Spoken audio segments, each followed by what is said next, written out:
Hi, Joe Bonnier for FastPitchPower.com. In this video, I'm going to show you a sample circuit of exercises that you can use as conditioning at the end of your practices in replacement or as an alternative to traditional running.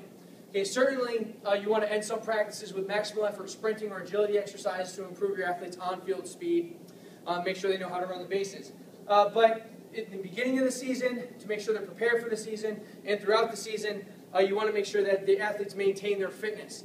And using a variety of exercises, exposing your athletes to a variety of movements, challenging a variety of physical capacities is a better way to ensure that they maintain their fitness, strength, and conditioning throughout the season than just, again, having them go for a run around the field after practice. So, if at the end of this video you want to take this circuit, this exact circuit, and install it into your practices, that's great. But it's more important that you recognize the principles, 3 or 4 here that I'll talk about, that I use when creating or coming up with this sample conditioning circuit. First, the exercises themselves, as I mentioned, have to expose your athletes to a variety of movements and challenge a variety of physical capacities. That's a better way to improve your athletes' overall fitness, strength, and conditioning than just having them go for a run. So we're going to work on lower body strength, we're going to work on core strength, we're going to include some upper body strength, and some general coordination or calisthenics.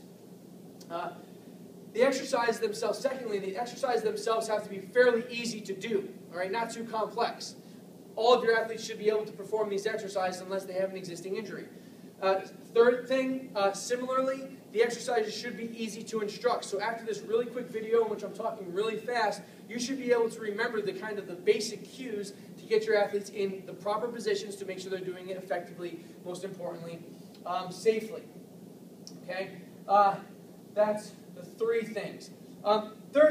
Fourth thing, and lastly, is that I think one thing coaches shy away from throughout the season when it comes to having their athletes do strength and conditioning is that they're very nervous that the athletes are going to get sore and stiff.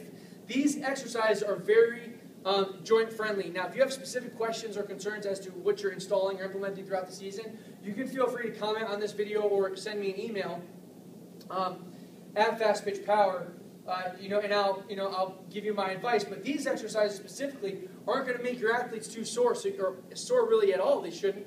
At least after they've done this routine once or twice. Just like when you start at the beginning of the season, certainly practices are going to make your athletes sore, but they're not going to make your athletes sore throughout the season because your body adapts.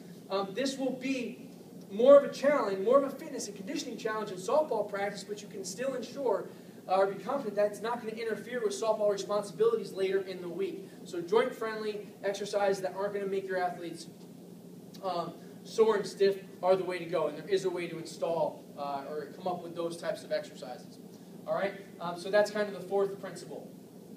So I'll go through these exercises that I've included today. We'll go through the summary. We have step-ups, front plank, an isometric lunge or a lunge hold, bear crawl, and jump rope. All right, if you're familiar with them, they're all very simple exercises. When we string these together, it becomes a very challenging total body workout. First exercise, step-ups. I'm going to start with my body over a bench bucket step. I'm going to make sure my front thigh is parallel with the ground. Again, keep most of my weight over the bench. Step up, keep that same foot there. Step down. I'm working my left side only here. Step up, step down. Left leg is going to be one station. Right leg would be another station. Next exercise is a front plank floor crush. I'm going to assume traditional front plank position. I'm going to make a fist. With my fist, I'm going to crush the ground. Thinking about getting long, crushing my fist into the ground. Front plank floor crush. Next exercise, isometric lunge. 90 degrees in the back leg, 90 degrees in the front leg. I'm going to take my knee 2 inches off the ground and hold. All right, if you see me getting a little bit too high where my front thigh is no longer parallel to the ground, okay, you want to cue me to get lower. Front thigh parallel to the ground. Holding this position. Left leg forward will be one station. Right leg forward will be one station. Now, 4th exercise. We have step-ups, front plank, lunge hold. We have a bear crawl. You want to set up a distance interval, 10 feet, 15 feet, 5 yards, whatever you want. And what your athletes are going to bear crawl. Hands underneath the shoulders, knees driven out wide, opposite arm and leg move together, and put it in reverse, and move back. And put it in reverse. Okay? Have your athletes perform that for your prescribed time interval. Last station here and it's traditional jump rope. So basic coordination exercise. That's a simple exercise, but I think it tells you a lot about your athletes. I think it tells your athletes a lot about themselves. So not a lot of skill involved, but general coordination, core stability, lower body stiffness, and elasticity. Again, all things we want our athletes to exhibit. General basic jump rope. If you don't have jump ropes, I really suggest you buy them for your team as a conditioning option. Obviously space efficient, safe, and inexpensive.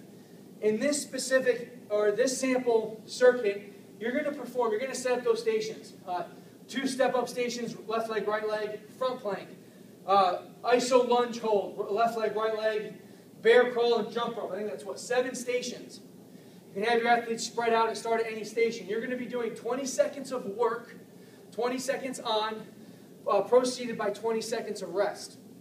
So if I'm starting at the step-up, you're going to start the clock. I do 20 seconds of step-ups on my left leg, then I get 20 seconds rest. 20 seconds of step-up, 20 seconds of step-ups on my right leg, 20 seconds rest, and then I move to front plank, and so on. 20 seconds on, 20 seconds off around the circuit. Okay? So your athletes don't need to worry about counting reps. Right? You can do this circuit continuously for 10, 12 minutes, or you can complete 4, 5, 6, 7 rounds depending on your time. You can omit stations if you feel they're not appropriate or they don't fit your setup. This can work with large groups or small groups, just a few athletes. And again, it's a total body workout with safe, easy to do, easy to instruct exercises, and something that you can feel confident installing really at any time during the season, because it's not going to make your athletes too sore or too stiff. I hope you're able to take this, either take this circuit, take these principles, and install them with your athletes. It's a better option instead of simply running after practice. I hope this gives you a good indoor or rainy day alternative to practice or conditioning. If you have any questions or comments, feel free always to comment below the video on fastpitchpower.com. Thanks for watching.